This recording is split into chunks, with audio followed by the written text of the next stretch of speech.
You fools! You have fallen into my trap, and now you are forever lost to the VCR Podcast. And now, here are your masters. Use the shawls. Damn it! She's in another castle, isn't she? Jin and Chris. All the Nintendogs are on fire. CS Radical. I was promised cat boys. Now, let the show begin.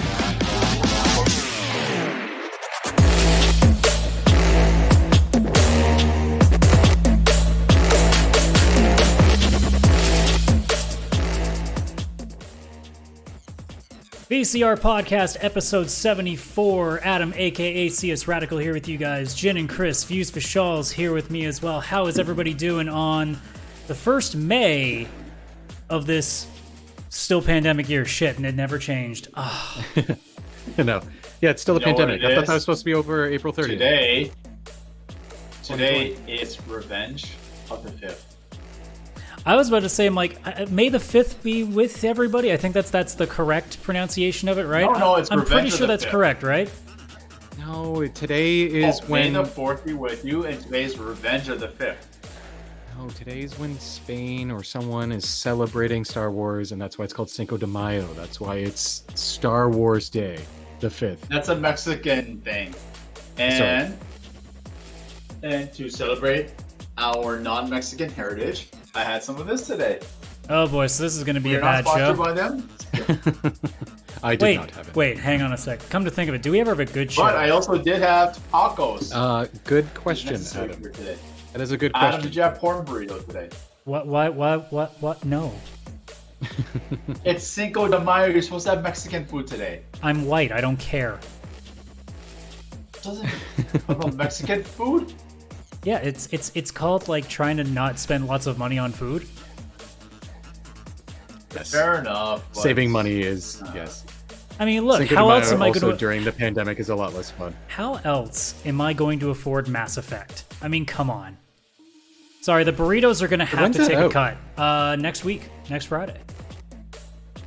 Wow, shit. that came up fast. Yes, it Are you did. getting it on That PC came up or fast. PS5? Oh, I'm getting it on PS4. Well, I mean, technically I'm playing on my PS5, but it's PS4 only, so. Oh, Do they have Well- any enhancements for it? Obviously, faster loading times. Oh but I yeah, don't it's know going to if be there's the loading bigger times are going to be a pieces. big hand. Obviously, it's going to be definitely not playing on a 360 level system anymore. There's going to be enhancements. This is true. It's they've like done the a lot penis. of they've done a lot. I'm completely ignoring that comment. There are definitely some gameplay tweaks too. Like they've definitely overhauled the first game, because if you've played the entire trilogy, 1 and 2 have such completely different gameplay systems in terms of shooting mechanics. Because the first game was very much like almost like an RPG, because sometimes shots just wouldn't hit even though you're shooting right directly at somebody. It still has a bit of a roll to it. Whereas and as soon as Mass Effect 2 came out, they went, nah, we're just going shooter. It works better that way. And it did. It was a lot more fun. So they've made the first game have was the that story gameplay still now. like engaging? And, Oh, the story has like, always been engaging. That never changed. It was always just the gameplay was much different in 1, whereas it feels like a much more ancient game in comparison. Yeah. Oh. I loaded up Mass Effect 1 in like 2015, I think, on PC. And even just playing it, I was like, this feels like an Xbox 360 game. Yeah. This feels like it. Yeah, no, I'm actually It's quite actually excited for this Legendary terrible. Edition. Like that generation is still pretty. It's almost timeless. Like that generation. I wouldn't call of it timeless, but gaming it's not is still- it's not showing its age like say a PS1 or an N64 game Yeah. would. Oh, yeah.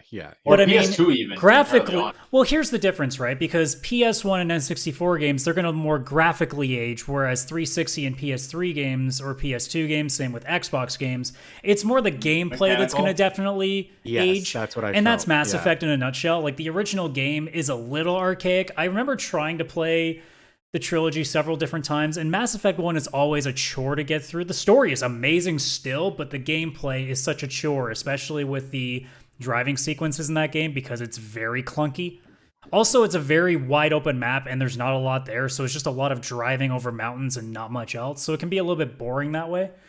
But And the same goes with, like, because we know the Knights of the Old Republic's getting a remake. That game is archaic as shit. I would never play that game again today in its original form. It's boring. It would be way too hard to play that now. Yeah. Whereas Yeah, if they're going to remake it, and hopefully they modernize it a lot better, so at least you can, not sit there and just stare at a screen like you're playing Final Fantasy 13 all over again. Ugh. I don't hate 13. It's just I do. it's if it was called like just what console did 13 Fantasy come on? Final. That would have been generation? PS3, Xbox 360 era.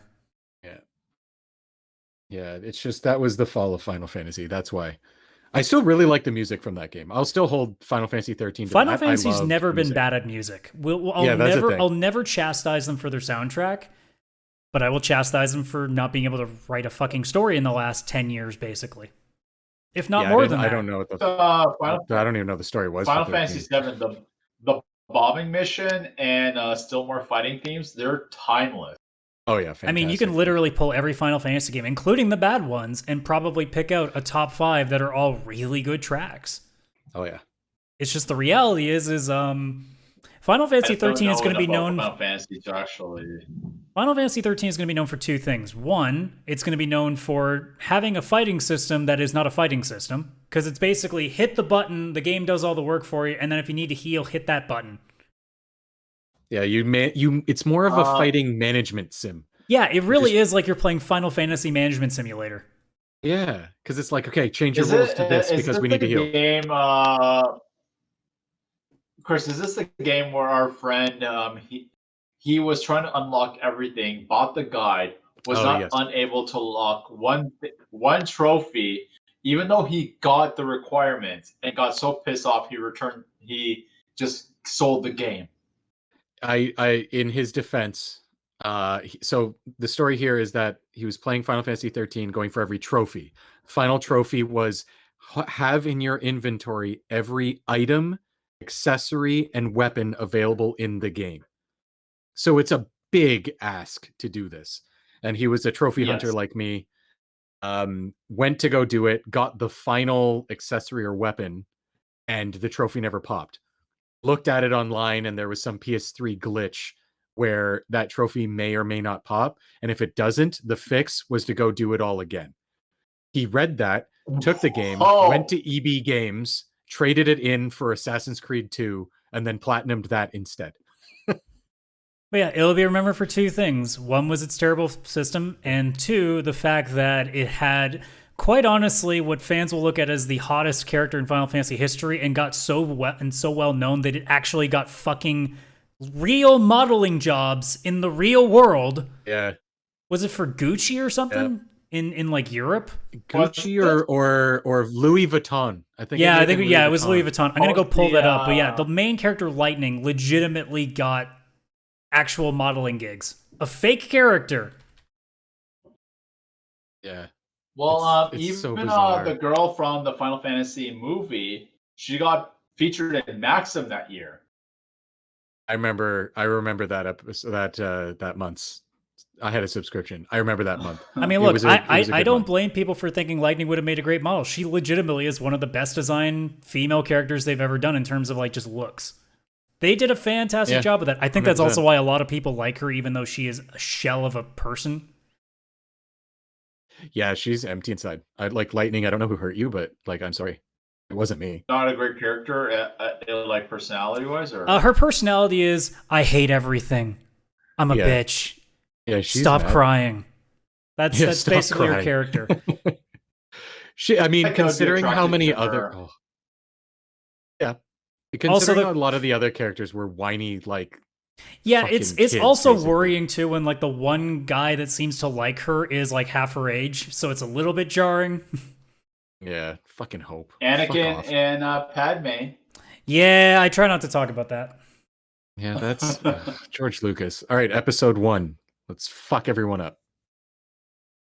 At least the pod racing was good. But I still like to not think about it. Hey man, it was good. If we at least got something out of it, we got the pod racing N64 video game, and it was awesome. Yeah, exactly. That was way better than the entire movie. Yeah, just play that trilogy. The hero known as Jar Jar Binks. The hero known as Redacted? What? Redacted.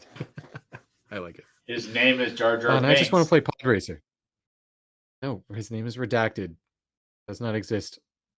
I mean, actually, I think they should make a pod racing game like Mario Kart for Star Wars. I think that'd be a great idea. It'd be really smart of them to go with, like, I don't know, like, who would be a good, like, get the guys who do Crash Team Racing right now to do that or something.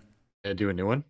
Yeah. They re-released pod racing on a bunch of, I think, all current systems now. Yeah, but we want that sexy ass 4K versions. You know what? Just Never take the mind. N64 version and make it 4K. Just go full blown.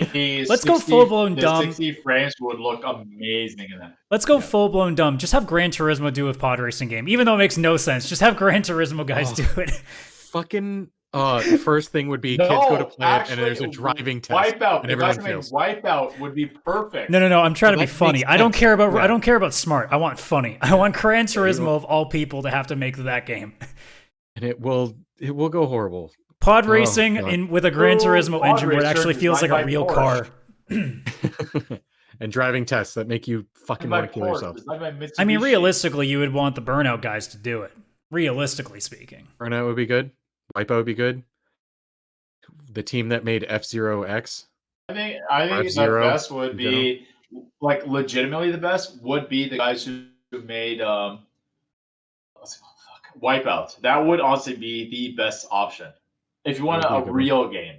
But what's really going to happen is they're going to give it to some developer that we've either never heard of or one that we're like, really, them? And we'll be like spending the entire time worrying that game's not going to be any good. It'd probably be EA. I feel like EA would just get it. I know that Star Wars isn't stuck with EA now anymore going forward, but I feel like it would just end up with them. And I don't even... What do they have? I'm trying to think what games are under EA. Are they Need for Speed? Yeah, so they could give, but I wouldn't want them to handle it because I don't even like. I haven't heard a single person talk anything about Need for Speed. I cannot tell. I can't remember the last time I ever saw somebody on my friends list playing a Need for Speed game. Because if you want to play a racing game, there's so many other ones out there. Yeah, better ones. Someone like legitimately like Need for Speed was in 2006. Yeah, you have to go back pretty far. Like, that's the last time years. that I think I enjoyed Need for Speed games was, like, the Underground games. Oh, yeah, those ones were fun. Because all I can remember is Snoop Dogg and the Doors with the Riders on the Storm remix. Snoop Dogg making his way into EA games. On the PS2 generation where... Most Wanted. That one, that was the one I remember. Yeah, no. There definitely hasn't been a lot out there. That was one of the launch titles of the... That was one of the launch titles for PS4 was kind of boring. Like, they did some mechanics to it, added some stuff to it, but seeing the gameplay was pretty boring. I mean, it's Need for Speed. Need for Speed hasn't really been like amazingly interesting in forever. This is true. That's why Burnout kind of took over during the PS2 PS3 era. Burnout was just like, here, we'll take it from here, guys. Don't worry. Yeah. Oh, racing games. I mean, there's always just a racing game at launch for a console, and it's not like they're good. They just try and show off what the console's capable of doing visually. Because for some reason, racing games, even though they're moving so fast, PS4. Nice. I think Vish, you were really lagging. Today. I saw you talking for like PS3. Yeah, it still holds up today. Vish, I saw you talking for like 15 seconds, and there wasn't any volume coming. So I wonder if there's some internet issues going on here. Quite possibly. I mean, Chris, you're completely fine on my end, but yeah. Like we haven't had too many amazing shows in a while, so it seems He's like gone, block him. Discord's literally been giving us a lot of problems lately. I don't know what's going on. I have no idea, actually, to be completely honest. It's kind of strange that way. Yeah. Yeah. So what I was saying is that Burnout Paradise, that it came out for PS3, it still holds up today. Like, it's still fun. It's still. Well, yeah, there's a reason why that one ended up being the one that got remastered and brought to newer consoles, because it was like the good one. I mean, not to say that there was a bad one, but it made the most sense to bring that one in. Burnout as a series in general, like Burnout, I think 3 was one of the best racers that was in the PS2 generation. Yeah, it's definitely why I'm curious to take a look at Wreckfest now that just got put on free for PlayStation Plus this month. So Yeah, that. Oh, yeah. When was that? Was that today? It just Yesterday? they just came up today. So that Battlefield 5 What and Stranded console is Deep. that one for? Well, yeah, you already PS5. if you remember correctly, Wreckfest was the one that you couldn't get because you only have the PS4. So Yeah. But you can claim it now. Remember, Yeah, we've you told can this claim in it. the app, so that when you do get a PS5, it'll be waiting for you. Okay, perfect. speaking of PS Plus games that are Destruction All Stars is getting a new DLC thing, and they're also putting a battle pass in there, which is ironic for a game that's already dead. I saw that news and went, oh, they're putting some new content in. And then I looked at the battle pass thing and went, guys, are you actually trying to kill like the 20 people left playing this game? Yeah. Is that available on Can you post it PS4? up here? I just want to see what it looks like. What, Wreckfest? Yeah, please. Sure, I can do that while we're talking here. Sorry, what were you asking, Chris? Destruction All Stars. That's PS5 only, right? Yes, that would be correct. I think one thing they could do to save that game would be put it also on PS4, but I wonder how much work that would be to get it running on that system. It might be too late. It's hard to tell. I mean, the game's already pretty much dead, and I don't know what they can do to bring it back at this point. Yeah, I don't know. It really doesn't feel like there's much they can do. No, I don't know. Like, I have it and I haven't even played it yet. Mind you, my backlog is trying to kill me, but Like I think gamers these days, that's also just a common problem. I just don't see it with like that game. Honestly, is a lot of fun. Like with the little bit that I played of it, I enjoyed it. But it just came down to like no one's playing, so and the whole point of it is to play online. So you can play with bots if you want, but it's not that much fun. No, not with bots. No, never with bots. Is. I mean, it's fun for like in the same way that I can put on Rocket League when I'm really bored, just play 30 minutes of offline matches just for fun and be happy. But I mean, if I'm putting any amount of time into the game, it's not going to happen.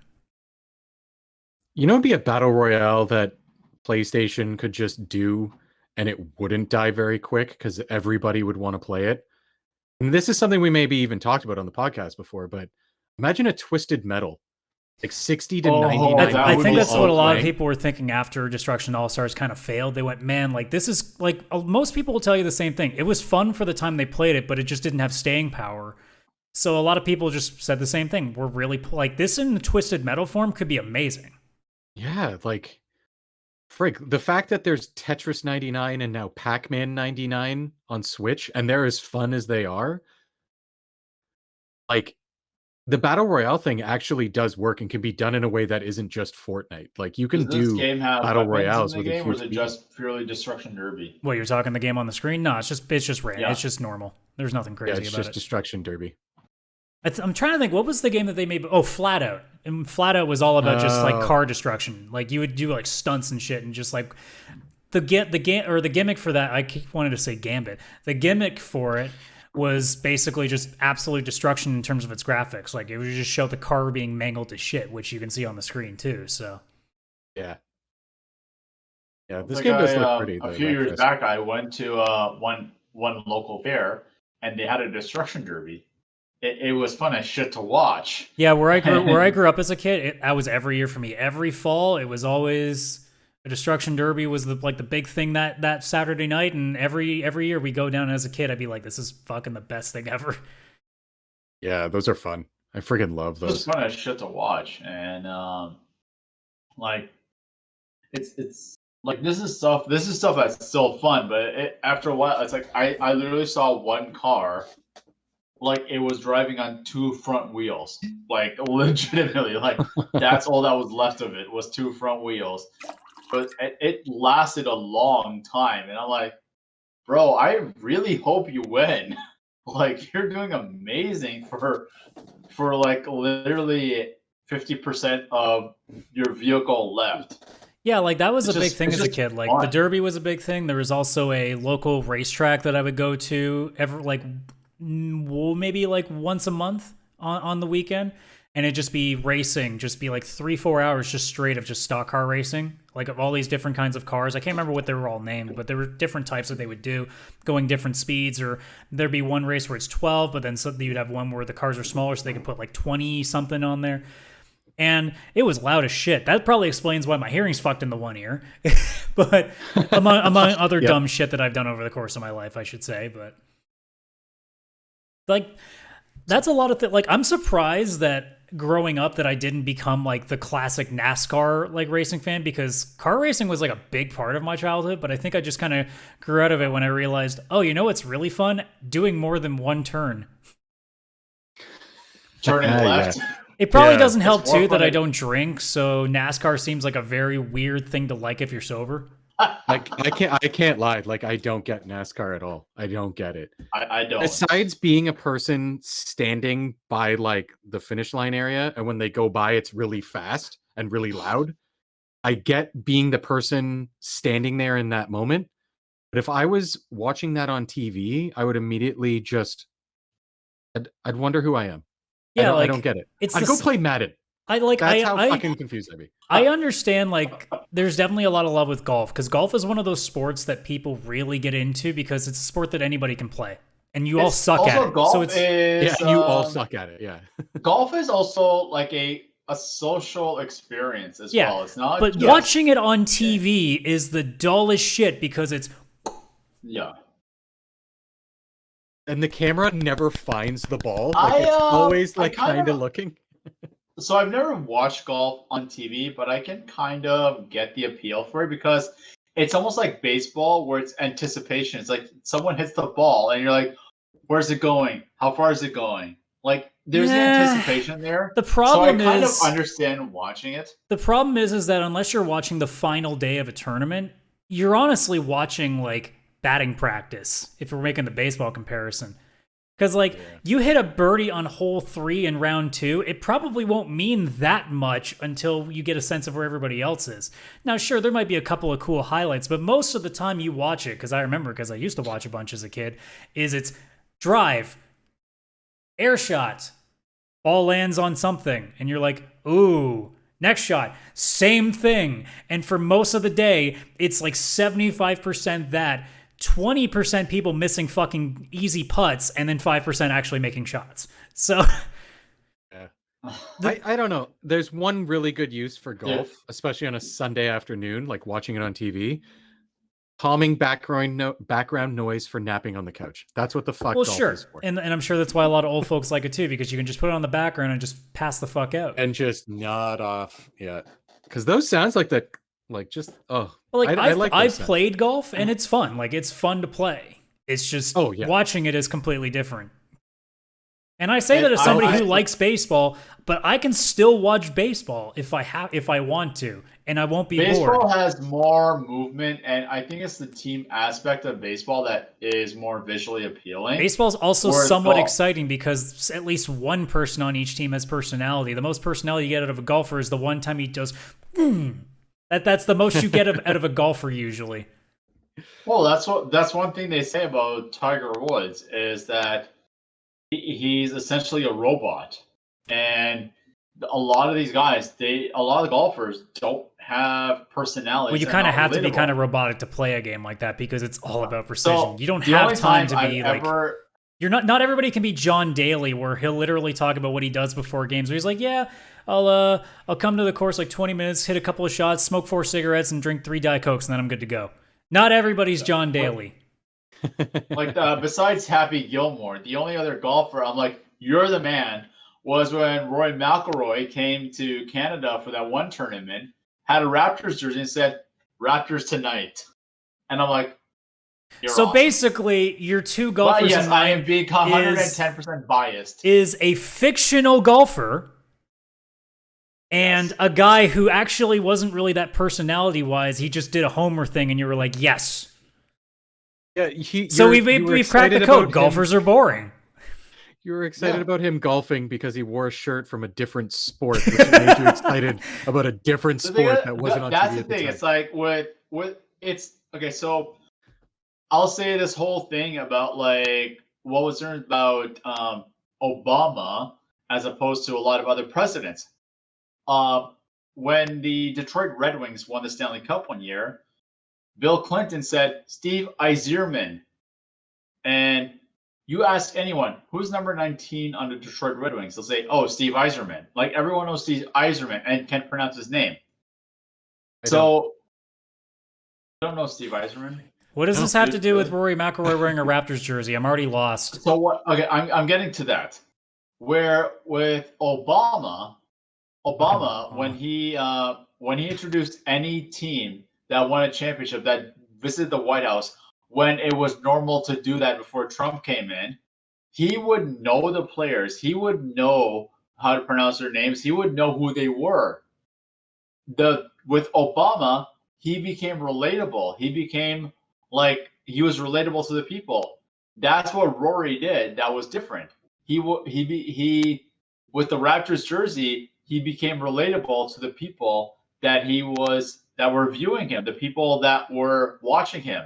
So when you become relatable, become more of a personality as opposed to just a robot. So that's why I thought what Rory did was awesome, because he became relatable to where he was, and everyone's like, fucking awesome. I love how you had to explain how you thought it was really cool by having to make an analogy for something that had nothing to do with the thing you were talking about, when you could have just said, I thought he was relatable and that was cool. And then we could have moved on, because, you know... That's all I'm saying. You're asking me, like, when I was talking about Obama, you're asking me where I was going with it. So because I didn't understand how Obama not mispronouncing people's names had anything to do with a guy wearing a Raptors jersey, you fucking Nimrod. Also, here's the problem. Okay, I'm going to call you out on this. Here's the problem with... to the common man. Here's the problem with your analogies, Vish. You take 5 minutes to get to the end of the analogy where it makes sense. So I spend 4.5 minutes going, what the fuck is going on? I don't know where we are. What dimension are we in? But in the end, you understand in the end why I used it. And I lost 5 minutes that we could have used actually talking about A, video games, and 2, things that are interesting to people that were watching on a gaming streaming website.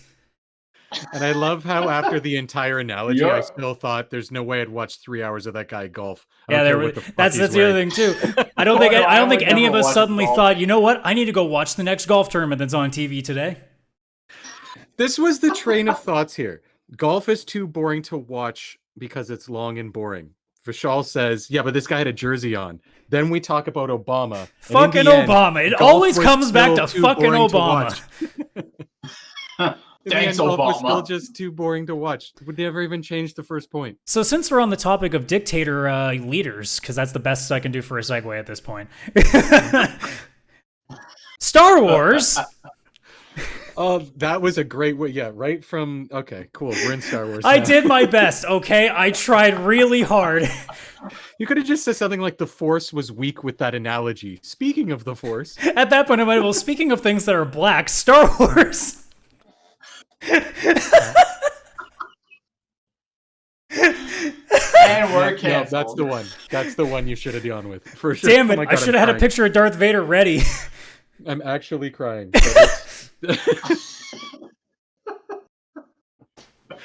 I laughed so hard that I spat up phlegm. Fuck me. All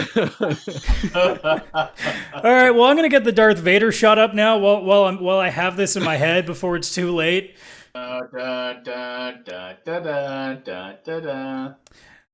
yeah, speaking of things that happen to have things that are black in them, Star Wars is a thing that we were going to talk about.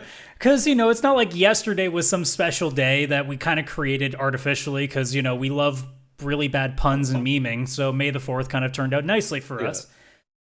So I wanted to ask a simple question. What's everybody's favorite Star Wars game? Plain and simple, it is Jedi Fallen Order, the most recent one. That is a really good one. That is honestly my favorite thing of Star Wars ever.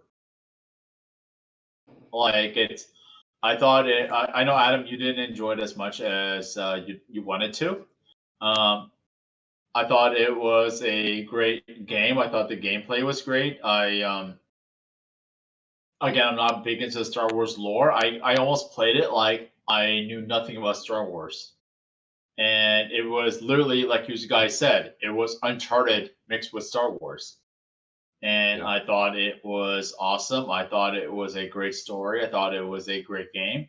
And it's a shame that the main character was not included in any of the other lore besides the game. But it's also, he's brand new. So it's he wasn't around. They just didn't like to bring him in. Yeah. To keep the podcast interesting. Sorry, were you done? Sorry, I didn't mean to interrupt. Yeah, I'm done. Okay. To keep the podcast interesting, I'll choose something different because that is a very good one. That is definitely in my top. But I'm gonna actually choose one from way back, and it's hard to pick one specifically because there was a trilogy on Super Nintendo: Super Star Wars, Super Empire Strikes Back, and Super Return of the Jedi, and those were just phenomenal. Hard as shit. They were hard as shit, but they were fun. I still think to this day, I own Super Star Wars. I think I never made it past the 4th level. Yeah, I've never beaten it. Never beat it. Could actually, maybe it was the 4th level I got fucked on all the time. It was hard. Very hard, but fun. I really enjoyed playing it. And the music was good. You know, it was Super Nintendo Star Wars music. It's like, worlds colliding. Yeah. Yeah, I'm going to go with those. What about you, Adam? I was going to lean to Knights of the Old Republic, despite what I said earlier about it being an arcade game. I still think that, like, because I'm not looking at, you know, what's age well. Can you play a video of it? I've never played it. Sure, I can do that. It was definitely a game that, like, I think in the now was such an amazing experience for me. Really, I didn't realize there was like destruction derbies in Star Wars. That's really. Oh, I got the wrong video. Don't worry about it. Hang on, this is the problem with me thinking I have extra windows. I'll get to it in a minute, all right? But look, that was just the secret like cheat code you had to put in there. You know, you just got to remember these things, all right? Yeah. Open up pod racing cheat code. A vintage muscle Mustang while playing in pod racers, because that definitely goes Mach speed. I'm getting really annoyed because I'm trying to search up no commentary gameplay, and it's literally showing me like Old Republic, like the MMO, even though I've typed in Knights of the Old Republic. Yes. YouTube, sometimes I don't like you. Sometimes. Oh, and it's going to make me watch an ad. Oh yeah, I don't have ad block on this thing. Well, that sucks. But yeah, no, Knights of the Old Republic was definitely one in terms of just like story-wise, it just threw me off because like most Star Wars games that we knew of would have been like Rogue Squadron or other things like that, where it was more just the idea of, you know, you're fighting, but there was never really much of a story to them. There might have been dialogue in some of them, but they weren't really too intense with anything like that. And then Knights of the Old Republic came out. With Rogue Squadron, was that the one that came out on GameCube? Started with N64 and then worked its way over. Yeah. Yeah, it was on GameCube. So was that one just like you're in a TIE fighter and you're just like, it's almost like Star Fox with Star Wars? Yes. No, okay. But like Knights of the Old Republic, I think for me, it was having a story in a Star Wars game that kind of really captivated me, especially because, and I don't care if anybody thinks that this is a spoiler, it's a fucking massively old game. It turns out like you're hunting a Sith the entire game, and you find out that you are actually the Sith Lord that you've been looking for, because you had amnesia. You're either that or your memory was wiped. I can't remember which one it was.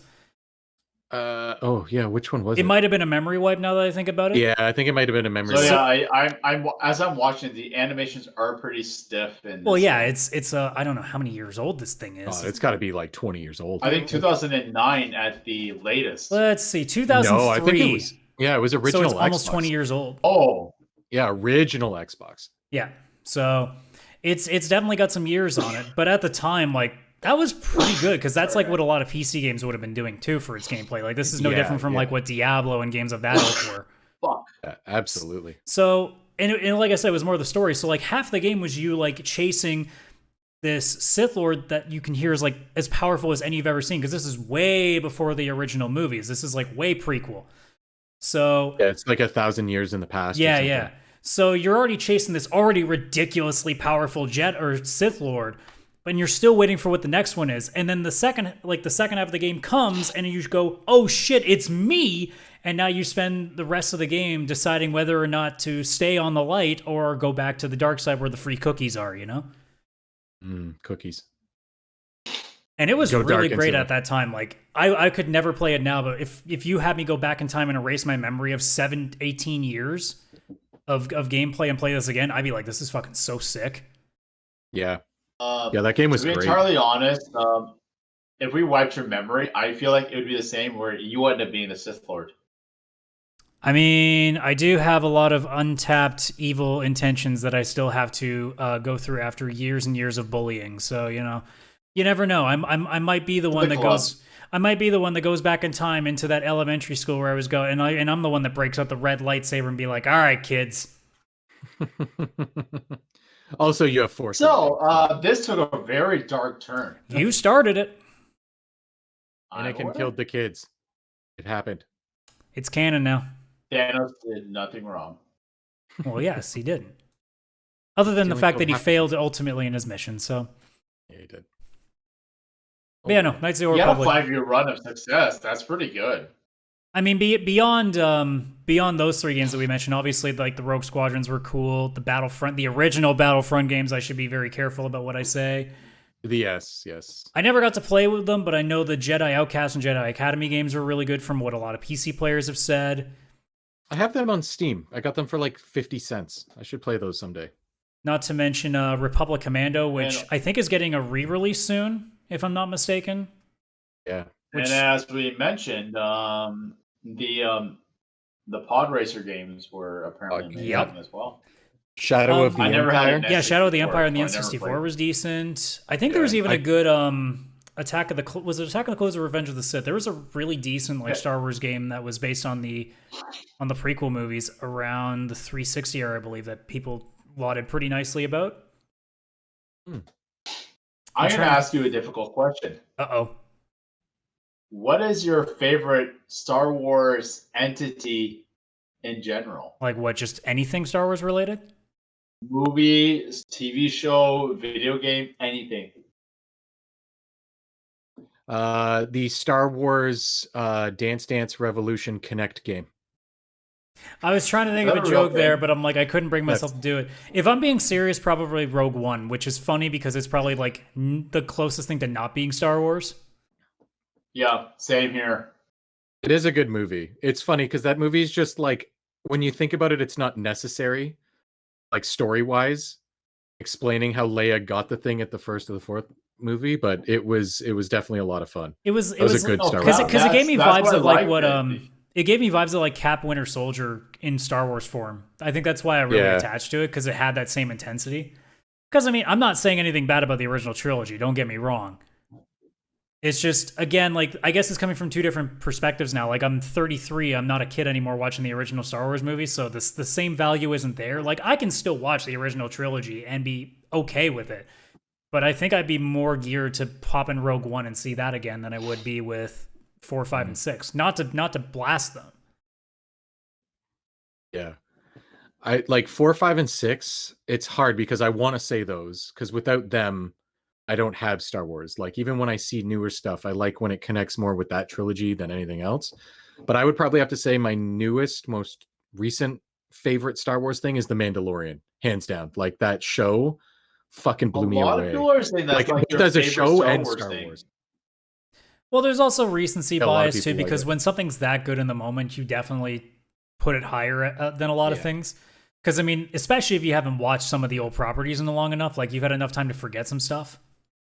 Because it goes both ways. Like nostalgia, and the original trilogy is like over 40 years old. Yeah, because like nostalgia can work both ways. Like you remember the really good stuff, but that's usually because something isn't that great in the new runs. Like of course we're gonna remember Final Fantasy 6, 7, or 4, or 10 because Final Fantasy hasn't been good since those games. Whereas it's easy to like things like The Mandalorian now because they're really good, and you now have a list of bad things like the prequels or a lot of the games, the EA games, for example, that kind of remind you that the series can be bad too. Yeah, it absolutely can. There's so much of that series I just pretend doesn't exist. But that's exactly why when I saw The Mandalorian, it was so good. It's like there was so much bad leading up to it, and I gave something a chance, and it like made me happy. And like I liked it as much as the original trilogy. Like I would throw it in there and like never let it go. Yeah, for sure. So 100%. Because I mean, like, I'm assuming Vishal's is. Oh, sorry, go ahead.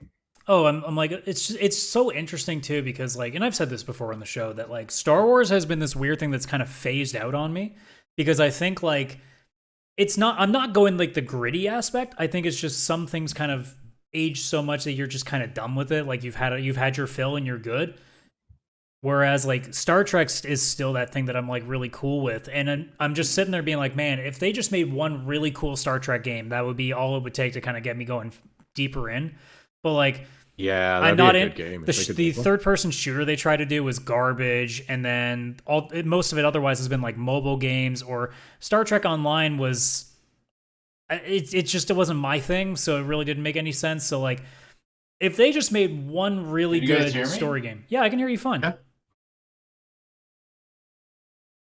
Oh, so he's having problems. Okay, that's interesting. Yeah, I'm sorry, I didn't hear like you for like last 5 seconds. What were we just talking about? Star Trek. Star Trek. In terms of like, I wish that they would have like one really good game, because they don't have that. Like Star Wars is starting to phase out on me. So if Star Trek, because I already love the 3 newest movies they've done. So if they just came in and was have like a really good game in some aspect, like even like a Mass Effect sort of kind of game. That's what I was thinking, a Mass Effect style game. Because like Mass Effect Andromeda is kind of Star Trek, just not done very well. I think what they could do with Star Trek is do something similar to Marvel Ultimate Alliance. No, that wouldn't make any sense for Star Trek. They don't all have different powers. Because you'd have Spock, a beat 'em up. No, a beat 'em up. No, not necessarily a beat 'em up, but like having the multiple characters at once, like having Spock, Scotty. Well, then it's not like Marvel Ultimate Alliance. It's just a co-op like beat 'em up or a co-op shooter or something like that. Kirk, I mean, no, I mean like it could be like to play as 4 different characters. But that's not Marvel Ultimate Alliance. That's just a co-op game. But I mean, the fact that you get to play as multiple characters at once. Again, I'm just trying to like be clear in saying that Marvel Ultimate Alliance, we're going to look at what the gameplay was, not like just the fact that you can play as multiple characters. That's not a gimmick of Marvel Ultimate Alliance. That's sort of the way I'm looking at it. It's like being able to play as. I'm not looking at it as the beat 'em up, as the arcadey type thing. I was looking at more of like you get to play as multiple characters at once, and you can switch between them. Okay. Let's just say the Arkham Knight model, where you can switch between Batman and Nightwing, Batman and Robin, Batman and Catwoman, Batman and Batgirl. So being able to switch between the characters, I think that ability in a Star Trek game would be beneficial. Well, I would assume it would make no sense to play as a game where you just play as like X-Red Shirt. That probably doesn't work very well. I mean, if they do, it doesn't end well for you. I mean, they could if it was like its own story, but like you want it to connect somehow because. Yeah, I think that's why I think like a Mass Effect Sorry, go ahead. No, what I was saying is like with a Star Trek game, you would have to go with the flagship characters. You don't have to, but it helps to have them there. You could use them almost as like quest givers to be like the one that drives you to what you do next. As an introductory one to create to establish a franchise for the medium. Do you have to establish Star Trek? Like here's the honest question. Do you have to establish Star Trek in a video game by having to use do you have to play Kirk in the first major Star Trek game? No. Should he be there? Yes. Yes, he should be there. I don't think he has to be the one you're playing. It would probably help depending on the kind of game you're making, but it also depends on what you're going for. Yeah, I think if they did a Mass Effect, you'd be just a new character, a new ship. I'll say this is currently I feel Star Trek is kind of in the back burner in popularity. I mean, a lot of quality-wise, Star Trek is definitely above. Quality-wise, Star Trek is definitely, especially in the movies, Star Trek is a higher quality-wise. But in the mindset, it is in the back burner. That's why I think if you were to make a Star Trek video game franchise, you would need to go with the flagship characters. You would need to go with Kirk, Spock, Uhura, and Scotty. I only disagree because we're not talking about a license that people don't know about. I think that you could make a Star Trek game where you play as like part of the crew with them commanding you and make a story like that. Because let's be completely honest too, if they try to tell a story that's like you playing as Kirk again, like, yeah, it could be good, but they're also going to focus so much on just the characters and anything else that they won't tell a good story. Because that's my fear too, because that's what the shooter ended up being. They just figured, let's just put the movie crew in there, it'll be fine. And it sucked. So if you focus more on coming at it from the view of somebody outside of the crew who's just working on the Enterprise, then you could definitely have more time for a story because you're not beholden to making all the characters look good. By the end of this game, would this character be an established person on the Enterprise? The idea is you would start out as like, I don't know, like X random red shirt on the Enterprise. Like you're there. It's just you end up like, I don't know, let's say the Enterprise crashes and you have to fend for yourself. So now you're on your own trying to scavenge things together. Yeah, that'd be cool. I think what they could do, in my personal opinion, the 2009 movie, because in the 2009 movie there was areas where it was Spock and Kirk, but then there was areas where it was Spock and Uhura. Then there was areas where it was Zulu and somebody else. So you play different levels as different characters. Well, the only reason that I say that might not always be the greatest idea is because that's literally what Star Trek's last game was. Yeah, it was you playing with Kirk and Spock, and it was a really horrible game. Yeah. So, I don't think they should base it on the movies at all. It was definitely in the last 10 years or so. I'm pretty sure it was like PS4, Xbox One era. Yeah. Oh boy, I can. If it's that recent, no one's heard of it. It must have. People heard of it. It just they heard of it for a week and then realized it wasn't worth their time. No, it's not good. And the thing is, Star Trek isn't like the movies are the least popular part of Star Trek. Like right now, there's 2 shows that are ongoing. And if they're going to make a game and they wanted to actually reach the Star Trek audience, smartest thing would be more go towards any of the television show stuff. Not to mention, or just have like a new they would crew probably be on more a new interested in being able to put themselves in the show. And that's why the Mass Effect model might work better in having you create your own character. Because now you're part of the world with all these people that you've idolized. Because I don't know if everybody wants to play Kirk or play Scotty. I think they would rather work with Scotty and work with Kirk because they've probably done all that fan fiction in their head over how many years. Yeah. Plus, you could go through a wormhole, and then you end up with like the Picard crew. That's true. Yeah, you could do all sorts of things with that to mess with everything. You could be with young Kirk and then go through to fucking William Shatner old Kirk. Like, there's so many things you could do if you aren't those characters and you're more visiting them. And then some key characters you get on your crew, kind of like side quests, and you end up with a new crewmate, like a Mass Effect. Like you could make a huge world. Because you can definitely make a more of a push to like the aliens, because Star Trek uses aliens, but they don't use them in very major roles generally. Because like not everybody, like in the original cast, there really isn't a 7 of 9 in that cast. There's, I mean, really, what is there? Spock? Like really, that's it. There's not like no everybody else is pretty much human. So like, if you have something lend more to the Mass Effect model, you can really do some interesting stuff by getting things like the Borg and the Romulan. Like you can really do some interesting things with it. Not to mention androids and all this other stuff. You can make shit up too at that point. Like it all works with that. Yeah, for sure. And you can get 7 of 9 and Worf and all these characters maybe on your crew as side quests and stuff. I'm not saying like. I'm not saying you can't have a game that you play as Kirk, but I'm saying if you're going to make a really good like blockbuster one, you might want to give yourself as much creative freedom as you can, because people have tried so many times to do Star Trek by just mooching off the name and the original cast, and it's never worked. Yeah.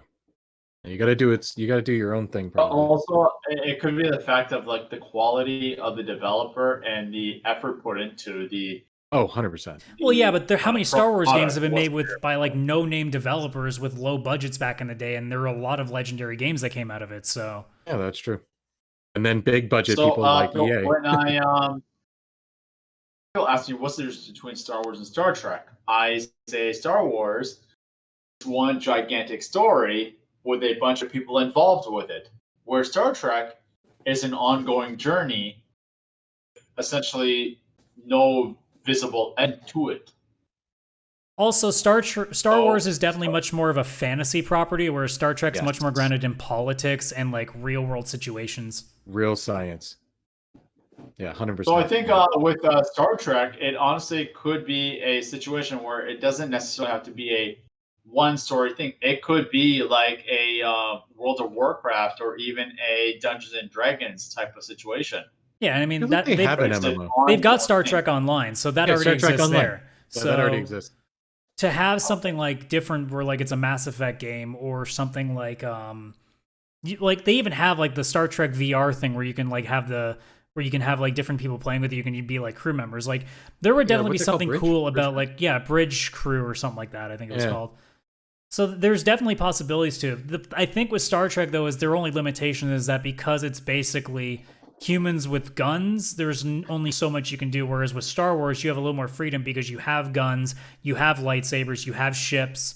So there's a lot more to it. Whereas Star Trek, it's one giant ship, and I don't think you can do a rogue squadron with the Enterprise. You could do it for like in between missions, but I don't think you could do a game just on flying the Enterprise and shooting, because it's one ship that it's going to turn really fucking slowly, and there's just it's more like 100 people on 100 different weapons shooting, not you in one TIE fighter shooting at like 100 different things trying to kill you all at the same time. I don't think that would work on its own.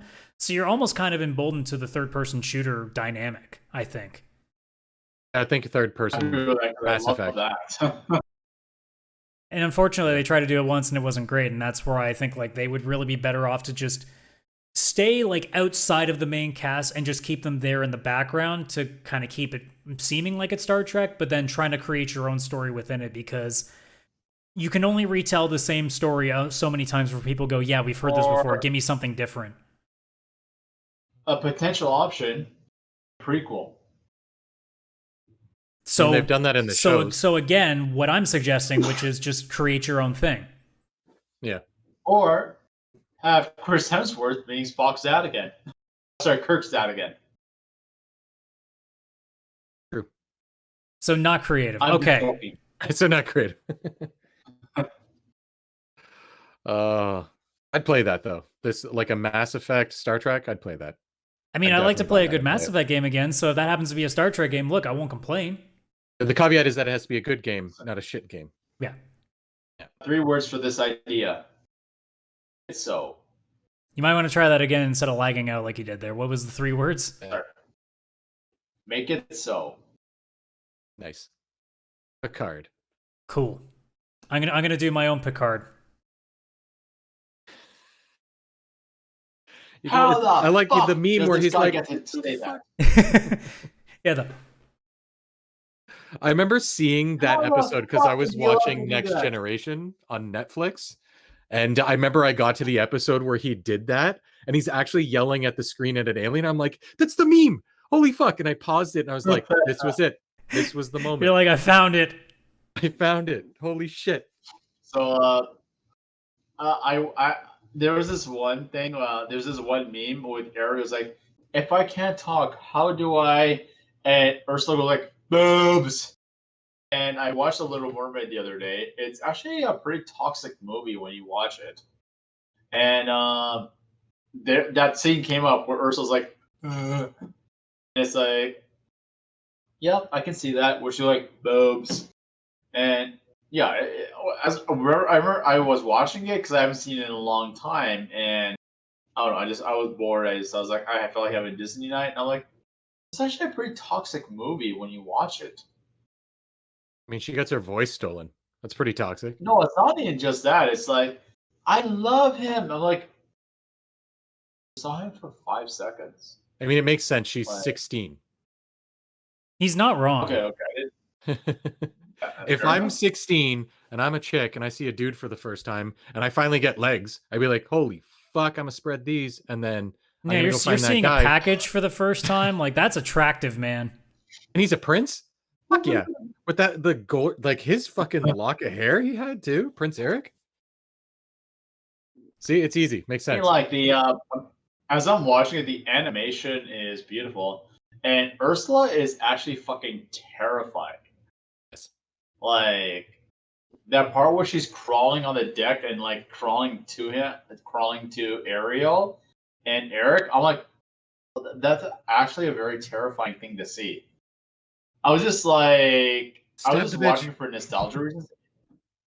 The second movie I ever saw in theaters. The first one was Oliver and Company, and I was like, I watched that one, and that one made me choke up a little because of like how protective Dodger was of Oliver. Like, oh boy, a dog's limping. I'm gonna just tell someone to stop cutting onions right now. And I was watching this one, I was like, this movie's actually kind of toxic. Like, it's. I'm going to be completely honest yeah, here. It's really easy to find toxicity in any movie if you actually look for it. Yeah, for sure. It's like the CinemaSin stuff. Like, if you actually sit there and watch any movie, you can find a million things wrong with it. Yeah.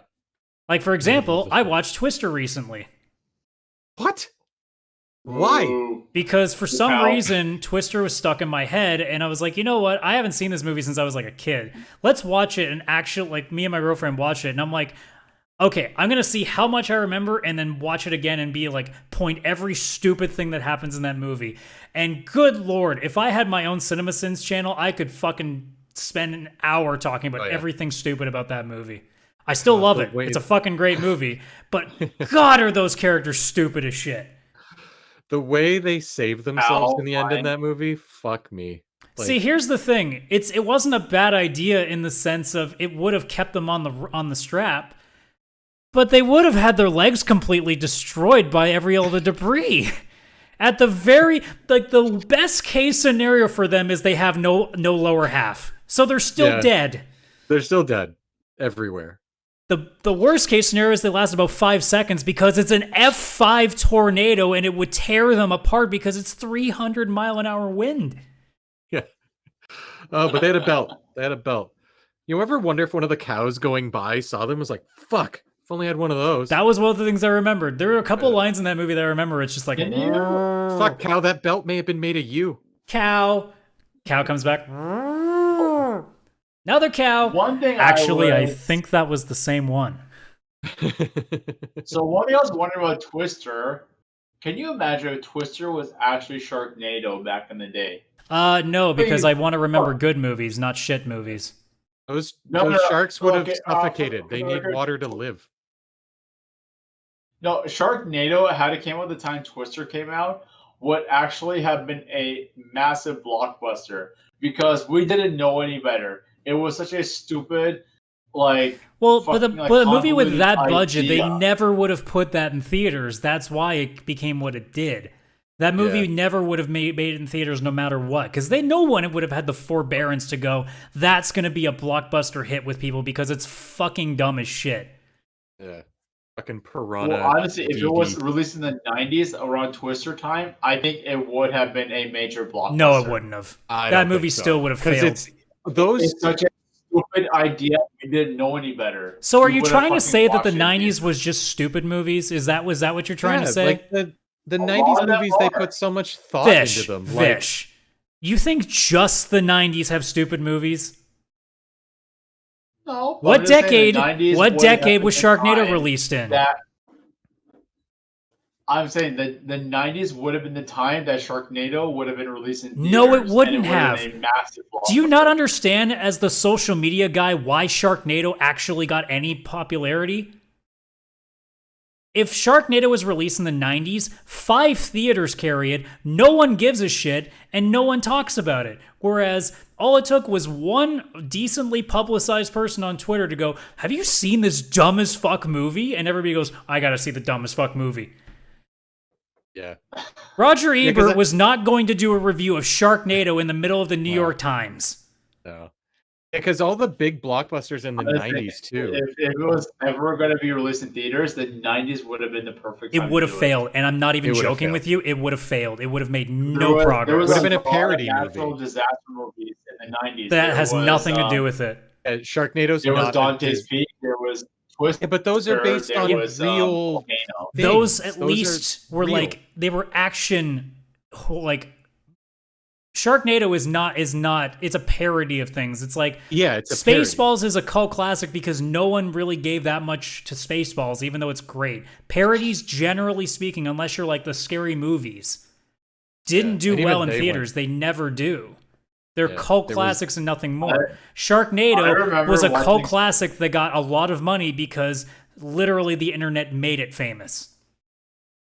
I remember watching Sharknado, Scary Movie 2 in theaters when I was 17 years old. I was 17 years old and left theaters be like, that was fucking pathetic. It was so horrible. I couldn't even fucking it was fucking great. Why I watched it. Yeah, it's meant to be a parody, like Sharknado. It was so bad. It was that would have so been people. bad. If you think theaters Scary on Movie Sharknado. 2 is bad, Sharknado would have bombed in theaters. Yeah, it would have died. Because at least Scary Movie has jokes in it. Sharknado is just a joke. Yeah. The only thing this is the only thing I legitimately laughed at in Scary Movie 2 when they were releasing like ghetto Christmas carols, and one of them was "I'm Dreaming of a White Woman." That's the only thing that actually made me legitimately laugh in Scary Movie 2. Can I talk about the dumb shit in Hey, Twister sure. now after we just spent like 5 minutes trying to argue what Sharknado would have done in 1996? Wait, can I just say one thing? Sure. Why the fuck did Fucking we phenomenal. compare Dante's Peak to Sharknado? Because What Vish has the fuck? dumbest fucking tangents I think I've ever seen in human history. Dante's Peak is a fucking like volcano. It's realistic. It can happen. Not unlike Volcano with Tommy Lee Jones, where somehow no one noticed a volcano underneath LA. Yeah, that That was pretty dumb. That's what I was talking about. How would it like? That's the one thing about I went that's a on plot hole. as soon as I That's watched Twister, I went down that rabbit hole of like Wikipediaing like fucking shitty like 90s like environmental disaster movies. And Volcano is the one that I just can't accept. There is no way in the technology that they would have had in that time that nobody would have noticed there's a dormant volcano underneath the subway in Los Angeles. Yeah, it's kind of hot down here. Yeah, it's fine. No one checked the planet at all LA. in that area. There wasn't one black cop that was probably in the sewers checking for a warrant for some guy who went down there and just kind of thought it was a little bit too hot and went, I'm getting too over this shit, and somebody would have thought about something. Yeah. Oh Or shit! a So you're telling satellite. me there's a volcano in Lethal Weapon crossover? Yes. I mean, that sounds like an okay idea. I'm not going to complain. That's too perfect to not happen now. All right, I'm going to talk about dumb shit in Twister now. Yes, please. So there's a few stupid things in this movie that, like, I watched it again and went, I can't believe as a kid my brain didn't put that together. The first thing is the opening of the movie where the dad gets sucked up by the F5 at the start of the movie. Because you notice, as soon as the door of that cellar or the storm-like cellar flies open and he goes off into the distance, no one else is affected. Not even the dog that's like 5 pounds and would have been completely dismantled by that wind. Yeah. They're all fine. All the dad had to do was take 5 steps forward and he lives. And the whole movie never happens because Joe doesn't become a storm chaser out of it. Yeah. That was pretty dumb. No, Adam, what you don't understand is tornadoes are very specific. It's actually only about this much of a room. Are you trying to say that spin. tornadoes are like Japanese anime where they have to kill parents? That's all they sure. do. They just go for parents. No, Adam. They also need to have a beach episode. I'll take a Tornado-sama in a fucking bikini. I'm down. Why not? Fucking. Well, let's that's do it. DLC for the movie that you have. You to know buy that Tornado's in going to order be good at sucking. Come on. Fair enough. But Second dumb thing. Carrie L was his character in the movie, Jonas, the quote-unquote villain of the movie. So when Bill talks about him for the first time, Bill Paxton, may he rest in peace. By the way, Philip Seymour Hoffman, too, in that movie. There was a moment where both of them were together just staring at the sky, and I was like, oh, that hurts. yeah, Ugh. Well, yeah, that's true. but Bill, it's also kind of interesting, too, that Bill Paxton's character in that movie is Bill, so that's kind of interesting. He talks about Jonas, and he basically, the only reason we're supposed to hate him is because he's a storm chaser that got corporate sponsors. He's in it for the money, not the science. Except they're both trying to do the same thing, which is help people get to safety faster from tornadoes. So so basically he's bad because he got people to give him more money so he had a better shot of saving people? Yeah, that's a good. Yeah, no, he's not in it for the science, Adam. Like, he couldn't have just said, look, we all worked in the same lab at Jonas. He was kind of a dick. He couldn't have even just said that. Because he kind of is a dick in that movie. He's also a dumb fuck, but that's different. Jonas is Robin Hood in Robin Hood Men Yeah, in Carrie Tights. Elwes. I literally just said it. Yeah. Yeah. He's also I didn't know. he's also Lawrence Gordon in The guy Saw. from Saw. Mm-hmm. And he's also Well, a but dick it's because he all doesn't fucking care up about the back then. science. Yeah, he's just in it for the money, not the science. He's helping people for It's all money about reasons. the money, Who cares? money. So that was dumb. Then the first tornado of the movie hits, where they chase it. They go to hide under a bridge. A rickety wooden bridge to escape the tornado, which, by the way, would have just sucked up the bridge or collapsed it. Not to mention, you just decided to sit underneath a wind tunnel. That's not a great idea. No, they don't seem like great storm chasers. Then the second tornado hits, and they drive into 2 tornadoes, and somehow they live because the 2 tornadoes just circle around them and spin the car round and round like they're doing donuts. Well, maybe the 2 tornadoes cancel each other out, Adam. I don't think that's how wind works. Yeah, when you have 2 opposing winds. See, you're in it for the money. You're not in it for the science. I went out and got me some corporate sponsors. Today's tornadoes are brought to you by Coke. Wait, shit. Today's tornadoes are brought by Frigidaire. I like it. And our next tornado will be named after Michael Caine. Actually, wait.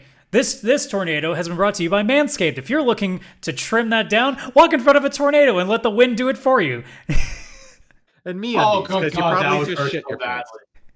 Oh, good God. If you want to ever learn how to sing in falsetto, let a tornado suck the pubic hair off of you. Be like, huh? That's honestly, that's a great corporate sponsorship. Dear. Oh boy. Hey man. Oh boy. All I need is to get it sponsored by both MeUndies and Manscaped, and I've made it. It's perfect. That's it. That's all we need. Oh boy. Are you gonna end up doing the podcast in just your undies? I mean, I could be right now. How do you know? Yeah. Fair enough. I don't think they put that in the contract. Like, you have to not wear pants. No. I mean, there's no contract, so clearly I can break whatever rule I want. Sorry, Twitch, you can't prove that I'm not wearing pants. That's true. That's true. Same here. So, like, there's a lot of other dumb shit in the movie, too. Like, one of the weirdest ones is that, and it's, like, more like little mistake things. So, there's one scene where an F4 comes in during a drive-in theater, and they're playing The Shining in the background, and they show the moment where, I can't remember the kid's name, but he turns the corner on the tricycle, and the 2 twins are there. Yeah. And then within, like, minutes, the tornado hits, and it's right at the point where Jack is, like, axing the door. And that is nowhere near the same point of the movie. That took like an hour. That tornado. Want to know something funny about? This is a actually true story about Twister. The scene where the tornado happened at the drive-thru. Apparently, somewhere in a drive-thru, a drive-in, they were playing Twister. During that scene, a tornado happened in the middle of the drive-in. I mean, it's not that out of the realm of possibility. Yeah. Especially around those, if like, you know, that people in Tornado Alley were eating that shit up because it was just kind of like an easy way for them to face their fear. Yeah. Yeah, that's true. Yeah. How fucking terrifying and ironic would that moment be? I mean, you're probably in Kansas, in which case you're like, not another one. Yeah, I feel like you're just used to it. There's no place like home. There's no place like home. So, like, I still love the movie, because, like, you actually watched that movie. Philip Seymour Hoffman is fucking fantastic as, like, this stoner guy in it. Oh my god, it's so good. Yeah, he's a stoner in it, yeah. Still a fun, enjoyable movie. Like, if you take away the absolutely unrealistic nature about all of that movie, it's a fun action movie. Like, the point where, earlier in the movie, they're, like, dodging, like, a few, like, random odds and ends, and they're calling out debris. And then in the last tornado, they're throwing tractors on the road, and Helen Hunt's character is like, debris! And Bill's like, debris?! And then there's a house that rolls onto the street, and Bill Paxton just goes, I think we're going in! Almost like it's him going, here's Johnny, as he goes through the window. Like, there's so much dumb shit in that movie. It's good action dumb. Yeah. Oh, I miss movies like that being made. Yeah, it's fun. Like, it's a fun movie. It's just, don't watch that and use that as tornado advice, because there's a lot of bad advice in that movie. I've always worn a belt since this movie came out. It won't be ripped in half. They also nearly blinded both Helen Hunt and fucking Bill Paxton in that movie, too.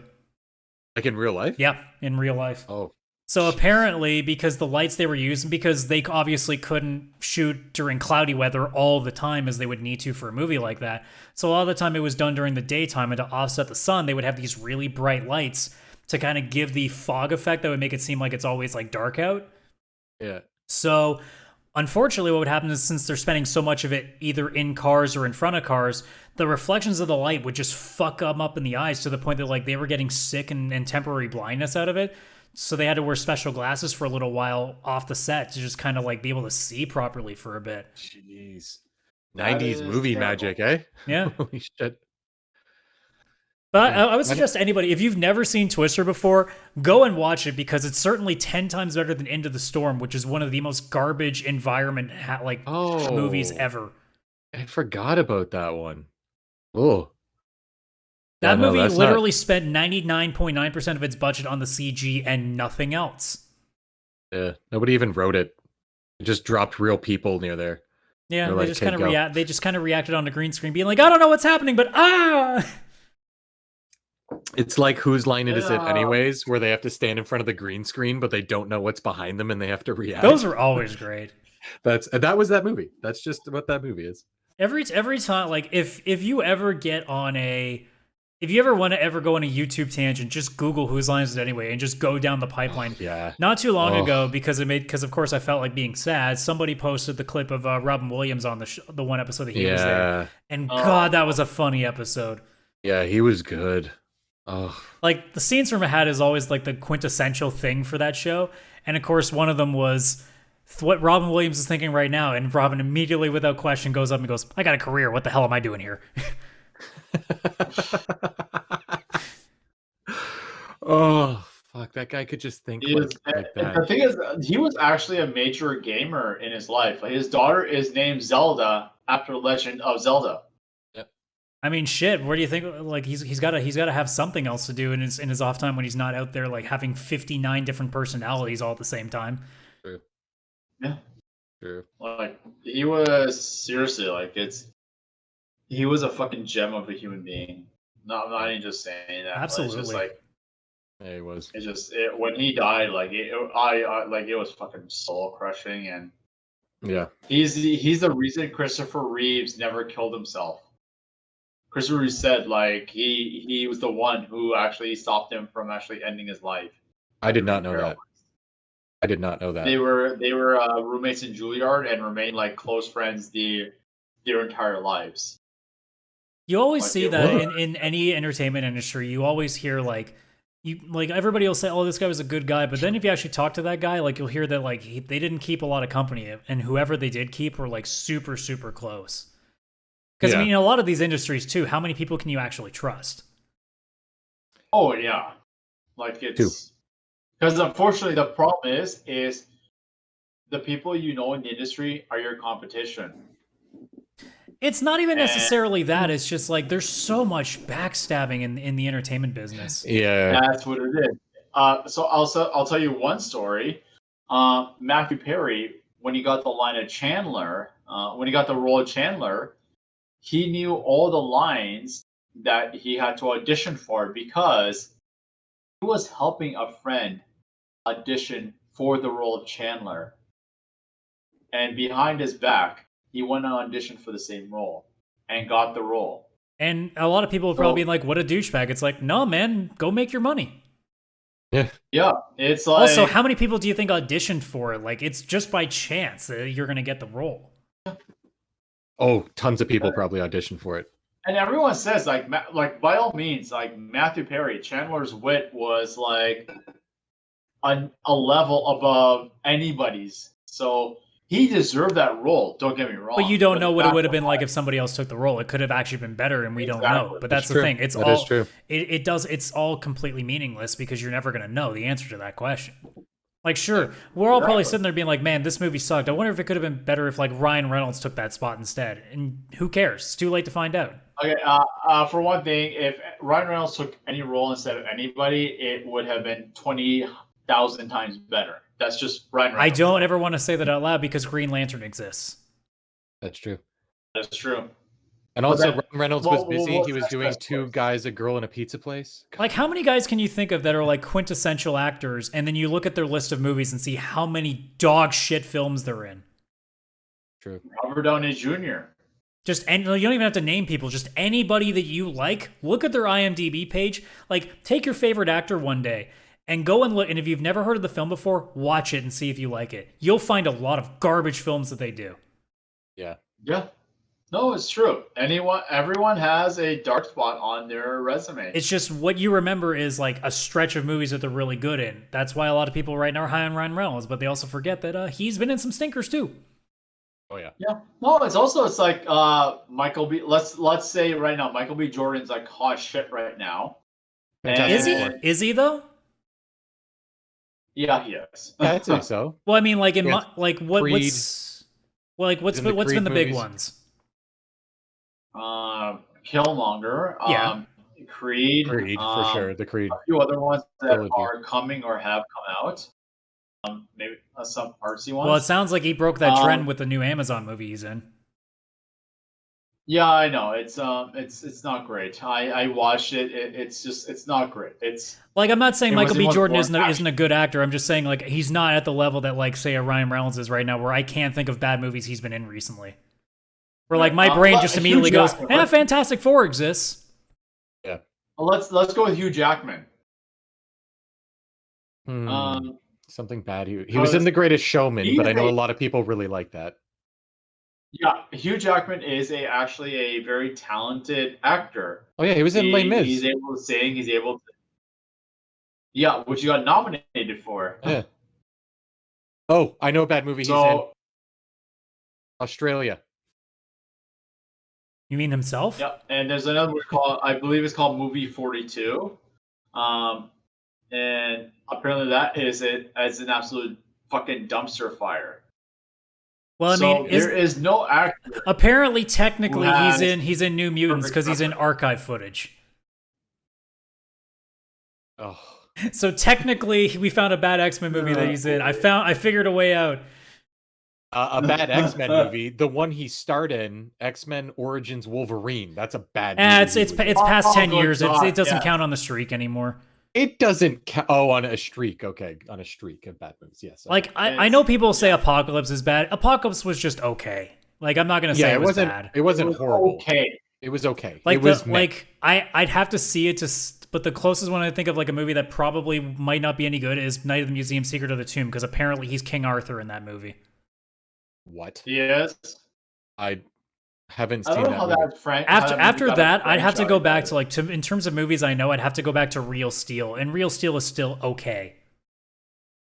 Real Steel is still entertaining. Like it's okay, it's fine. Yeah, it's not Wolverine.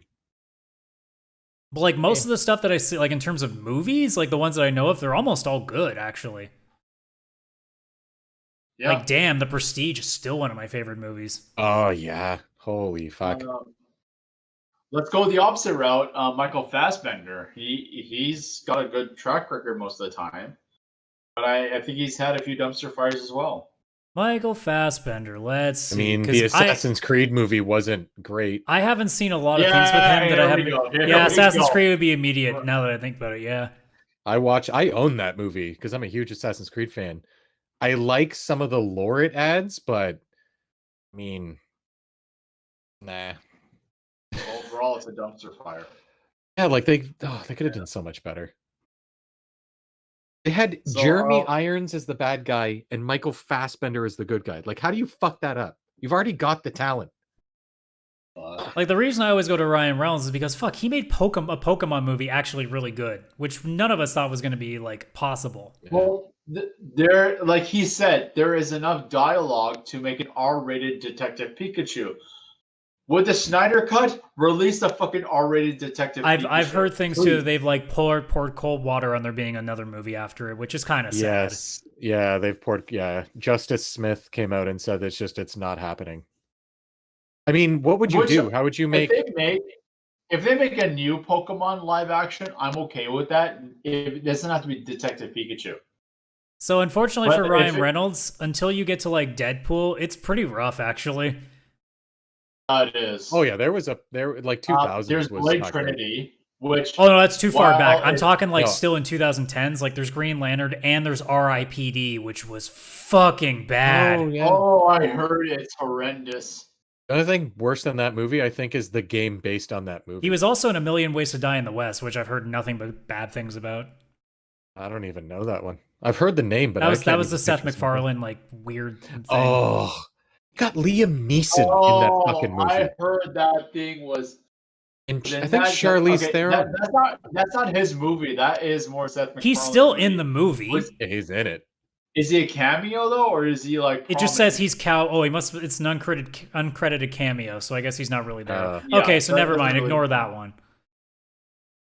But like R.I.P.D. I heard it's horrendous. I think the problem, and this goes with like anything that we do, like we all just remember like the big stuff that we've watched recently, and of course we're just thinking Deadpool. So yeah.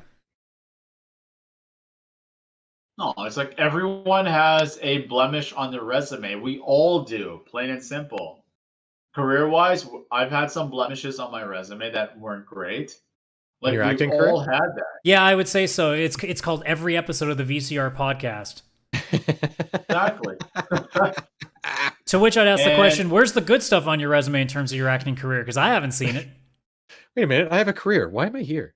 Unless you're talking in real life where you act like you're my friend, because that's probably the best acting job I think I've seen. Exactly. Oh. And you don't subscribe to my OnlyFans account, you bastard. That's the highlight of my career. No, but it's like everyone had, like, let's just say this. A few years back, Antonio Banderas got nominated for Best Actor. And he was known to be just a, like, here and there, like, quasi-action star, like with Desperado and everything. He was never known to be a serious actor, or Puss in Boots. He was never known to be a serious actor. And he got nominated for Best Actor. I know award shows don't really matter. I was about to say, are you trying to trigger my ass on yelling at their arbitrary awards? Who gives a shit? Yeah. But I can say that Antonio Banderas can definitely act. He seems like he can do some very serious acting. He just have you seen the Puss in Boots eyes? That man can act. Not that. And the makeup was fucking fantastic in that movie. Even if you just take Zorro or something, which he was fantastic in, like it was a fun movie, but he was able to play it like so well. Well, because here's the thing: is Dwayne The Rock Johnson going to get Oscar nominations? Probably not. Is he a bad actor though? No. He's good in certain roles that just don't seem to be. I will say, for that. Did you guys watch Jumanji the sequel? Jumanji sequel or no? Yeah. So like the way he was doing that New York, New Jersey accent when he was taking over Danny DeVito's character, I'm like, that is actually a very believable accent. And considering the guy's a wrestler and not a very trained actor, I'm like, you know that because he's a wrestler, he's definitely done so many voices because you have to. Yeah. Also, to say you're not an actor, but also be a wrestler with the WWE. There was a lot more dimension to that role. I think you're giving him a lot of discredit for what wrestlers actually can do behind the scenes. Yeah. Like all of it's choreographed and acting and everything. I'm not saying that, but I mean, well, you made it sound like you're surprised because he's a wrestler, he could do it. No, I mean he's not a classically Juilliard or Lee which I think is bullshit, because you probably have to do a better job acting than you would on Broadway because you're acting to 15,000 people in an arena, not 500 people in a theater. It's a live Broadway show essentially. And that's why I don't like the fact that like when people say they aren't athletes, I'll say the same thing about them not being actors. They are probably more actors now than they've ever been. Yeah, they're both. They're like an athlete. Another example is Batista as Drax. Like the way he acts as Drax. Wait. How do you know how good he is at acting? You never see him. He moves sometimes. That is true. Sometimes you hear his voice, and the way I must remain completely voices Drax, it's like. The way he voices Drax, it's like he is very believable. Like a lot of times, it's like Chris Pratt as Star-Lord. That's just really Chris Pratt being Chris Pratt. Yeah, but that's still a role. Like that's still acting. I don't know if Chris Pratt's really like that. He might not be like that. Batista as Drax, it's like he's acting very well for a character who is essentially more or less comic relief. I'm like, just the way that they actually put effort into their acting roles. And again, Adam, I agree with you on the acting part that they're essentially putting on a Broadway show live. I think they have a much harder job than somebody on a film set because they can take as many reshoots as they want. You have one chance when you're on live TV. Yeah. Yes, 100%. I think Broadway and live shows I will straight up say it. Harder. I think if you are a wrestler, you have a much harder job than a Hollywood blockbuster actor because you get one chance to make that impression. Yeah. And the guys who can do it well, like your Rocks, like your Austins, like your Cenas, like those guys, whether you love them or hate them, you have to give them props for what they do because they do it effectively, consistently on a one-take basis. Yeah. And I think that's why, like, a lot of people acted so surprised that Rock did so well in Hollywood, where I, as a wrestling fan, was like, dude, he's going to kill it. Well, you're giving a guy with that charisma 100 takes to nail a line. He's going to nail that shit. I was only worried. Returns. He wasn't that great in that. That was not his fault. I actually didn't hate him in that. That was the CG's fault. No. Okay, the Mummy Returns wasn't bad, but the CGI, oh dear God. Now, if you watch The Scorpion King, it's a bad action movie, but it's a good bad action movie. Yeah. It's the fun movie. The only time I was worried about The Rock's career is when he did The Tooth Fairy. And like, at that point, anybody who thought that, I said, guys, Vin Diesel was in The Pacifier, and that was a fucking fun movie. I was also worried about Vin Diesel's career at that exact moment, too. Vin Diesel also is a tree. With The Rock, we are a tree, Adam. We are a tree. Okay, Adam. That is the most amazing, lovable fucking tree that has ever existed. Yeah, but how many people do you think lost their shit that Vin Diesel was going to take a role where he had 3 words of dialogue? I mean, they made him work for it because they made him do all of the different languages. Yes. But on paper, people legitimately lost it because they thought Vin Diesel's career was getting destroyed because he was getting given a role like that. And I'm like, guys. And he got little did we know, it's like, we're like, I fucking love you, Groot. It's almost like you should shut the fuck up until the film's on screen because here's the point that I will always go to. People thought Heath Ledger being the Joker was going to be the worst casting choice ever because they couldn't imagine a gay cowboy being the Joker. This is my favorite movie of all time, and I thought that too, but oh boy, did that get proven wrong. That's why I hate every single time a casting choice gets made and people flip their shit. It's like, guys, watch the movie first. I think Robert Pattinson is going to be the greatest Batman ever. And you know why I believe that he's going to be a great Batman? Because it makes the least amount of sense. So, of course, it's going to work. It's going to work. It's not just that. You can use real logic behind it. I'm just going, like, in dumb terms, it makes no sense. So, of course, it's going to be amazing. Like, that's just how it works. Robert Pattinson can really act. I can't remember the name of the movie I saw. There was a 9/11 movie he did. Where the guy is a legitimate actor. But that's what I mean. Like 12 years. Is you can go back through his career. Batman Sparkle. You can go through his career and tell me all these cool things he's been in. I'm like, yeah, but it's more the important thing that it should make no sense that the Twilight sparkly vampire is going to be Batman, but it always ends up making sense in the end because they always have the most to prove and they nail it. Yeah. Yeah, the casting choice thing is a common problem because, like, think when The Witcher was coming out, because Witcher's like Geralt's this like older, white, long hair, scruffy, and here's cookie cutter Superman. Yeah, and here's like, here's a 37-year-old fucking gorgeous looking Superman with short black hair. He's gonna play your 60-year-old guy. Happy birthday, Henry! It is his birthday today. Cool. Yeah. And I think I speak for all of us when I go. I can understand because that one I can understand because he is a trained action star and he has skill with the sword. But we're not talking about experience. We're just talking he's not image. 60. We're just talking about the image of what people think he is. It's the same thing with Heath Ledger. All they saw was Brokeback. Same with Pattinson. All they see is Twilight.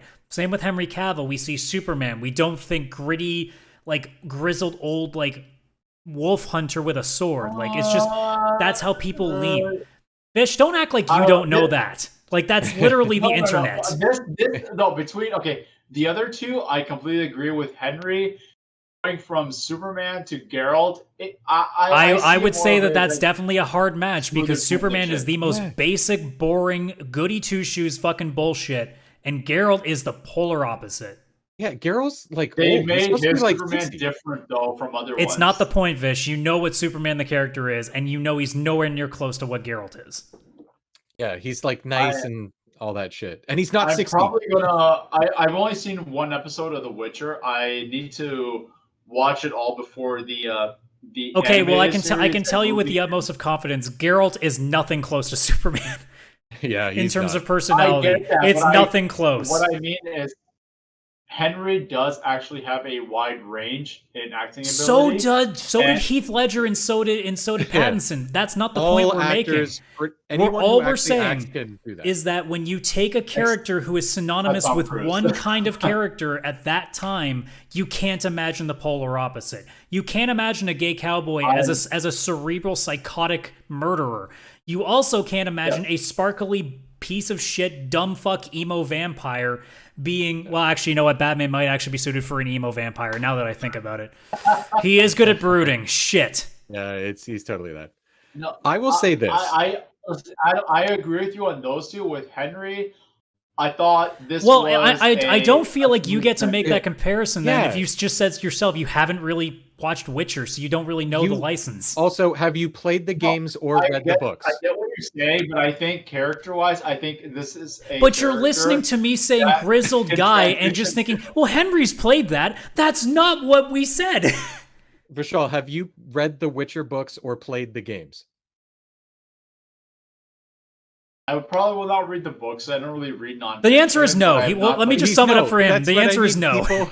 People who played the games and read the books were like, okay, 60-year-old miserable man fights wolves and monsters, and perfectly chiseled, nice-looking 37-year-old. You must be. Geralt is not a Chad. That's why. Everybody wanted Mads Mikkelsen to be Geralt, and honestly, that makes sense. Like visually, that makes so much sense. He looked exactly like Geralt without having to be like, oh, we'll make him younger.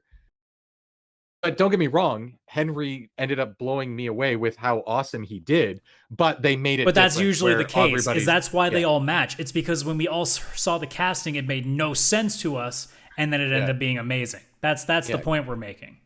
It's like Yennefer's like this 300-year-old like sorceress, and she's like a very mature woman and all that. And then they're like, yeah, here's this girl. She looks like she's 21, and everyone's like, what the fuck are they doing to The Witcher? And then they didn't. It's like, all right, we like what they did with The Witcher. All right, cool. Yeah, that's usually what happens. I mean, fuck, they put Johnny Storm as Captain America, and everybody thought that's going to be the stupidest fucking idea. I was so pissed at that. I was so pissed. I was like, that was only a couple years ago. He's already in Marvel.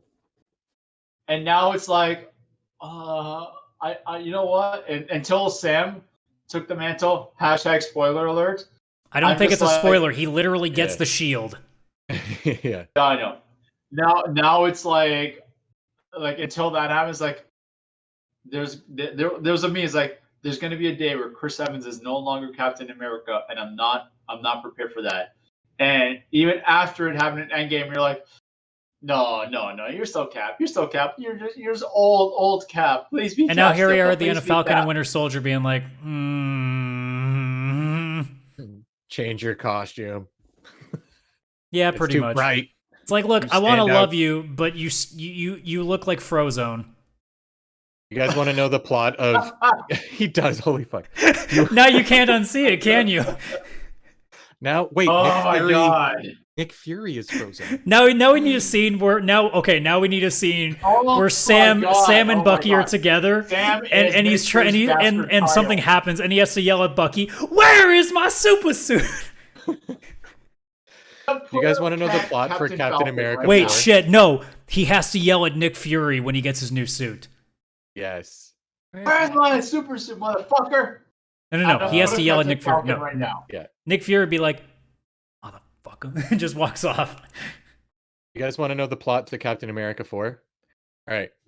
New Cap has to get to infiltrate this castle somewhere in Europe, okay? He's flying in, dead of night. It's going to be a stealth mission. They look up. Fucking white suit. They go, there he is. They shoot him. He's dead. The movie's over because his suit's too bright.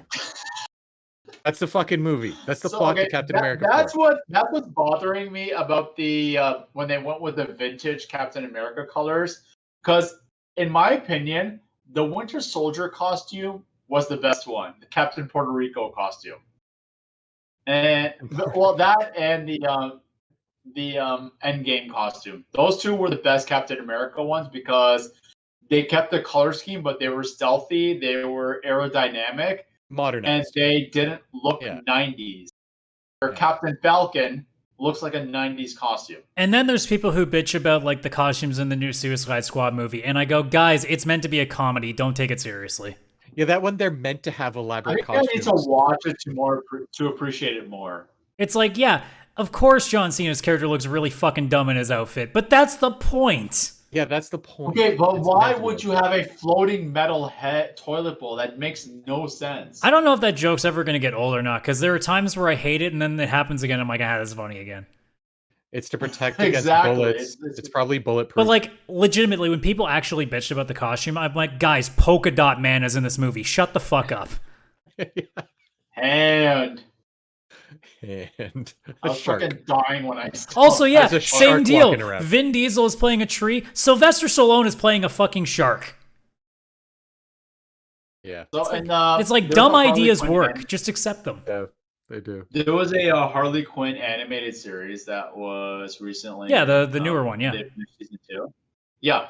So King Shark is in that, and they made him a little more ghetto and street urban. And they made him intelligent. They not like Lex Luthor intelligent, but they made him like comprehensive and aware. He was a humanoid shark. They didn't make him like this, like where his Gru's like hand, like made him like basically fucking like shit. So that's what I'm curious about. That's okay. To see how they're. I'm okay with dumb as shit in a Suicide Squad movie because it looks like it's going to be dumb as shit, but the good kind of dumb as shit. I'm not gonna lie. When the Suicide Squad game comes out, I'm calling the Shark when we all play together. Look, I'm just saying. I'm fucking Shark. I'm not expecting a lot out of a movie where John Cena literally talks about if he have suck all the dicks for liberty, he would do it. You know. I'm not expecting Oscar-worthy stuff here, and I'm not expecting anybody's career to implode. So. Okay, that shows range, Adam. Okay, that is called acting, and John Cena deserves an Oscar. I mean, yeah, John Cena would suck all the dicks for liberty. He just needs to escape that Invisible Man typecast that he's had in the past. All right, when you do it more than once in a show, it's not funny anymore. That's how it works. It doesn't matter. I'm gonna still do it. Well, I'm saying it's not funny, and that's the bottom line. Cause XIII said so. I don't have like anything I can pour on myself, and that's probably a bad idea too. So where's that reference? Are you? Oh God. I don't watch wrestling, dude. But you don't know Stone Cold? Oh boy. I do not. Stone Cold Steve Austin? What? Even I know this. Speaking of Stone Cold, has anybody seen the newest Tide commercials or whatever they are for cold laundry detergent? It's iced tea and Stone Cold, and they're calling people trying to get them to switch to the cold detergent. Yep. Stone Cold literally or something. Stone Cold literally had like a PSA where he's telling people to wash their fucking like just use soap and like wash their ass or some shit. I think this is genius. It's the Tide or whatever brand it is. Obviously, it didn't work for branding, but it's the cold laundry detergent. So they have iced tea and Stone Cold Steve Austin because they're like Team Cold, calling people like, "Yo, switch over to the cold detergent."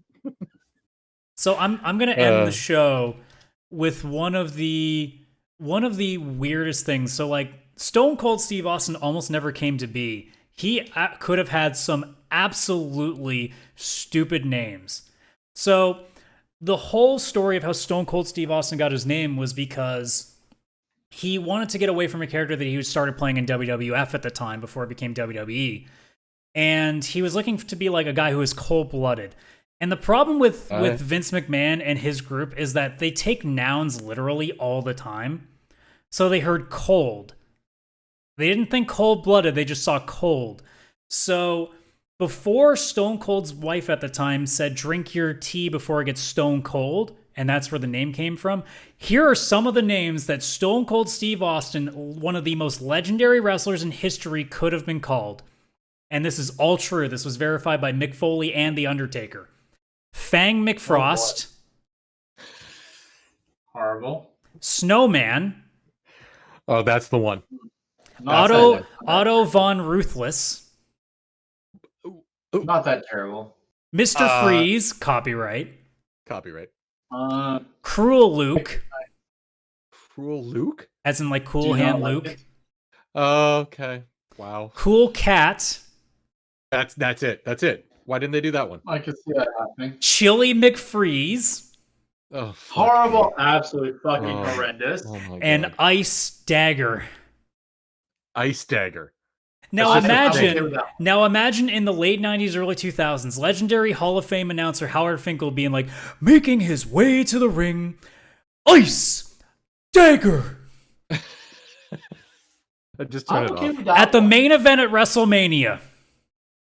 Fuck me. What was the Freezy McFreeze or Chili McFreeze? Sorry. Chili McFreeze. Coming from Antarctica, Chili McFreeze. This is like when in the fucking snowman. And remember, this is a time in the industry where characters like Doink the Clown, Duke the Dumpster Drozy, Repo Man, TL Hopper, a plumber, the Goon, which was just a hockey player that went to the ring in a hockey jersey and boots that actually had an extra piece underneath them to look like a skate bottom. Oh, God. And my favorite, Bastion Booger.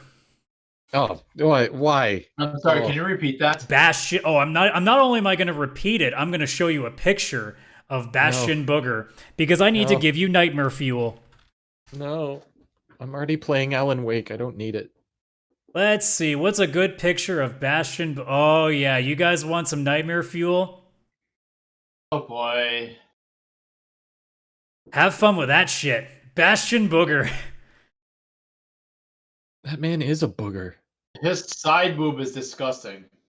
Now, I need to find... Now that I have it in my head, I need to find one clip of his finish.